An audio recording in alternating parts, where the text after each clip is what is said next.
नमस्कार विद्यार्थियों, मैं दिन पारिक स्वागत करता हूं आपका जीके बाय डीके चैनल पर। आज आर्टिकल 2 से रिलेटेड एक महत्वपूर्ण बात वो ये, भारत में पीओके मिल सके इसकी प्रैक्टिकल संभावनाएं तो कितनी हैं, व्यवहारिक रूप से तो कितनी संभावनाएं हैं, और सैद्धांतिक रूप से यह कहें कि संविधान इसके सपोर्ट में कितना खड़ा है, संविधान इसका कितना सपोर्ट करता है, यानी संविधान में कितने प्रावधान इसके बारे में है।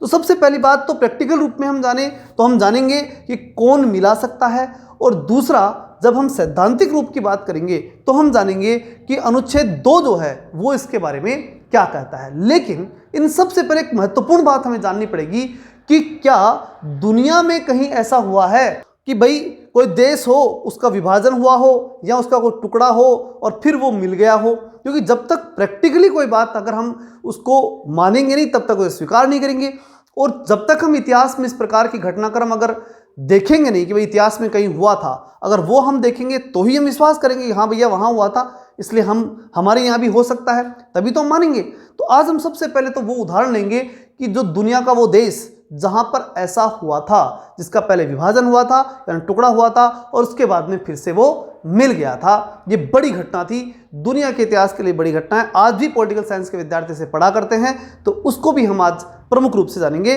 तो शुरुआत करते हैं अपन आज के सेशन को। तो सबसे पहले हम उसी ऐतिहासिक घटना की तरफ ही जाएंगे जो दुनिया में घटी थी, और वो घटी थी 1961 में जर्मनी का विभाजन, यानी बर्लिन की दीवार बनाई गई। क्यों बनी? वो इसलिए बनी कि उस समय शीत युद्ध चल रहा था, यानी दो ध्रुव थे, एक अमेरिका वाला और एक रूस वाला। साधारण सी लैंग्वेज हम जानेंगे, एक अमेरिका वाला और एक रूस वाला, ये दो धड़े बने हुए थे। और जब इन दो धड़े जब निर्मित हुए थे तो उस समय दोनों के बंटवारे की बात आई, क्योंकि उन्होंने विश्व युद्ध जीता था और जीतने के बाद पूरी दुनिया का बंटवारा इनको करना था। तो जर्मनी के अंदर आकर के दोनों एक दूसरे के सामने खड़े हो गए कि भैया जो है अमेरिका वाले पार्ट ने, अमेरिका वाला जो ग्रुप था उसने कहा कि हम यहाँ तक हैं, और उधर सामने से वो भी आ गए। तो ऐसे करके जर्मनी में आमने सामने वो दोनों खड़े हो गए बर्लिन के अंदर आकर के। तब ये बात तय हुई कि ठीक है, आधा हिस्सा आप रख लो, आधा हम रख लेते हैं, यानी आधा इन साम्यवादी जो रूस वाले देश थे उनकी तरफ चला जाएगा, और आधा जर्मनी जो है वो पूंजीपतियों की तरफ, यानी उदारवादी देश जो थे अमेरिका आदि थे, इनकी तरफ चला जाएगा। ऐसे करके एक दीवार बना दी गई, और 1961 के अंदर क्या बन गया? ये बन गई बर्लिन की दीवार। जर्मनी के दो टुकड़े हो गए, बर्लिन के दो टुकड़े हो गए। ये बात हुई 1961 में। लेकिन जब वहां की पब्लिक ने देखा कि इसका कोई मतलब नहीं है, हमारे को नुकसान ही हुआ है, कोई मतलब नहीं है, कोई फायदा नहीं हुआ, तो ऐसे में 1989 में 9 नवंबर 1989 ने पब्लिक ने ही हथौड़े लेकर के और इस दीवार को तोड़ दिया, और पूरी जर्मनी का एकीकरण पब्लिक ने ही कर दिया। सरकारें देखती रह गई, सरकारों ने भी देखा कि अगर पब्लिक ही सब कुछ करने लग जाए तो कौन क्या कर सकता है? कुछ नहीं कर सकता। तो इस प्रकार 9 नवंबर 1989 को जो है वो इसका क्या हो गया? एकीकरण। अब प्रश्न उठता है कि इसका पीओके वाले मामले से क्या लेना देना है? तो वही पब्लिक का ही लेना देना है। पीओके के अंदर जो पब्लिक रही ना, वो लगातार क्या कर रही है? विरोध कर रही है, और वो विरोध भी इतने स्तर का है कि वहां पर बार बार बड़ी बड़ी सभाओं का आयोजन आपको सोशल मीडिया पे भी देखने को मिलेगा, टीवी पर भी बार बार देखने को मिल जाएगा, और इंटेलिजेंसी के पास भी, यानी जो अपने गुप्त एजेंसी है उनके पास भी बराबर इनपुट इस प्रकार के आ रहे हैं कि वहां जो पीओके में पब्लिक रह रही है वो पूरी तरह से पाकिस्तान से असंतुष्ट है। वो या तो अपने आप को स्वतंत्र चाहती है, या ज्यादातर संभावनाएं वो है कि वो स्वतंत्रता क्षेत्र रह भी नहीं सकता, तो उसके पूरा ज्यादा पावर इस बात पर है कि वो भारत के साथ ही चली जाए। ये संभावनाएं उस पब्लिक की है, और जब पब्लिक, तो मैंने आपके सामने बता ही दिया, पब्लिक अगर ऐसा करना चाहती है तो कोई रोक भी नहीं सकता। तो ये तो हुई बात प्रैक्टिकली, ठीक है, प्रैक्टिकल में ऐसा संभव है। अब प्रश्न आता है कि अगर हमारे सामने ये पूछा जाए कि भाई पीओके जो है उसको भारत में मिला कौन सकता है? अगर मान लीजिए पब्लिक ने कह दिया, वहां की पब्लिक जो है काफी विरोध कर रही है, वो कह रही है कि हम भारत में जाएंगे, और वो बिल्कुल पूरी तरह से जो है सीमाओं को तोड़ करके और भारत में शामिल होने के लिए तैयार हो जाए, भारत में शामिल हो जाए, तो उस स्थिति में भारत को अगर पीओके को अपने जो खुद का पीओके है, पूरी संसद के अंदर इसके लिए स्वीकृति दे रखी है। मैंने कल भी बताया था कि जम्मू कश्मीर के अंदर भी आज तक सीटें रखी जाती हैं, तो वो सारी चीजें जो हैं वो हमारा ही तो है, कोई दूसरा तो है ही नहीं। हमारा तो पूरी तरह से हम अभिन्न अंग मानते हैं पीओके को। वो तो नाम ही दे रखा है, पाक ऑक्यूपाई है, पाक अधिकृत है, पाक ने अपना अधिकार जमा रखा है, बाकी है तो वो हमारा ही। तो अगर वो आता है तो हम उसे संवैधानिक रूप से जैसे हमने सिक्किम को भी इसी प्रकार से संवैधानिक दर्जा दिया था और वही आर्टिकल 2 में दिया था, वैसे ही जब हम पीओके की बात करें, पीओके अगर हम भारत में पूर्णतः संवैधानिक और आधिकारिक रूप से जब हम मिलाएं तो उसके लिए अधिकार किसके पास जाता है?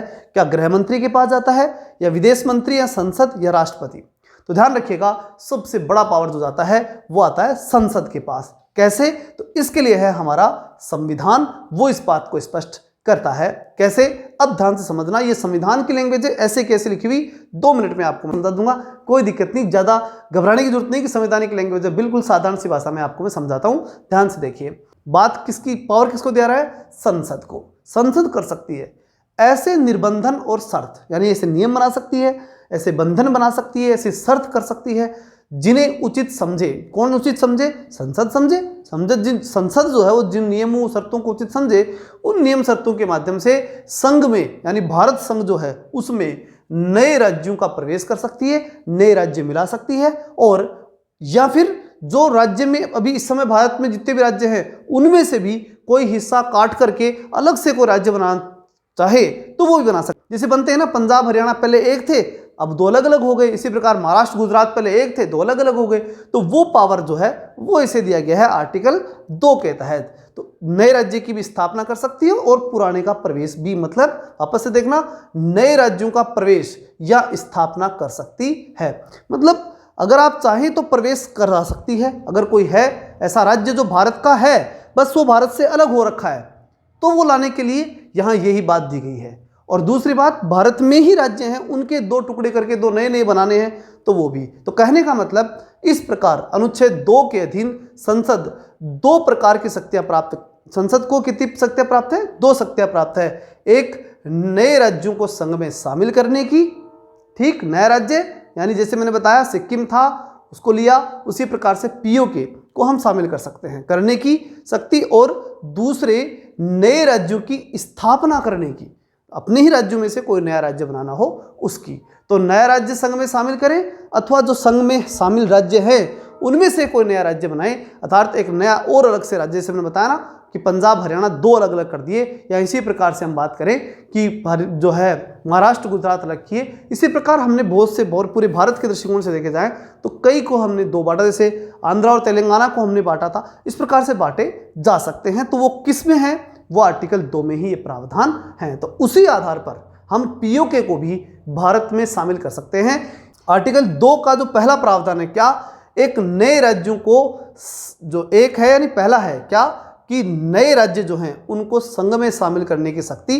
तो वो हमारे नया राज्य हुआ, एक तरह से पीओके है तो वो उसको हम नए ले रहे हैं, वो है तो हमारा लेकिन ले तो रहे ना, तो ले रहे हैं तो हमारे को, हमने पावर किसको दे रखा है? इसके लिए संसद को पावर दे रखा है। तो इस प्रकार से हम कह सकते हैं कि कुछ भी नया राज्य या राज्य के रूप में कुछ भी हमें जोड़ना हो, करना हो, तो उसके लिए संसद ही पावरफुल है। यही थी आज की 2 बातें, प्रैक्टिकली भी और जो है सैद्धांतिक रूप से भी। प्रैक्टिकली वहाँ की पब्लिक चाहे तो, और सैद्धांतिक रूप से भारत की संसद चाहे तो पीओके भारत में शामिल हो सकता है। संसद ने पहले ही हाँ भर रखी है, बस वहाँ की पब्लिक का सपोर्ट मिलना बाकी है, वो काफ़ी मिल भी रहा है। तो आशा करेंगे जल्द ही पीओके हमारा अपना होगा। मिलते हैं नेक्स्ट वीडियो में, तब तक के लिए जय हिंद, जय भारत।